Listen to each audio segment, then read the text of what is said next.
Basta gusto ko lang maipahatid sa yung gusto ko, di ba? Ako yung magpupuno ng mga pagkukulang ni Papa Joms.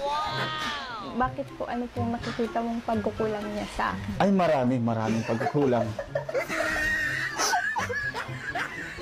Na halos parehas din naman kami, gumaganon din ako ng buhok sa kanya. Kaya halos di naman kami magkalayo ng ni Papa Joms.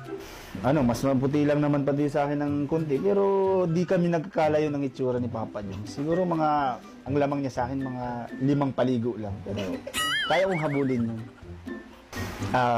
Carla, tanong ko lang sa'yo. Ano ba yung mga pagkukulang ni Papa Joms na hindi niya na ibibigay sa'yo? Siyempre po, wala. Wala. Akala ko meron kasi alam mo nagkakatampuhan kayo, di ba? So, ako sana yung magpupuno nun. Kaya ko naman yun. Basic lang yun. Normal lang naman po yung tampuhan, di ba?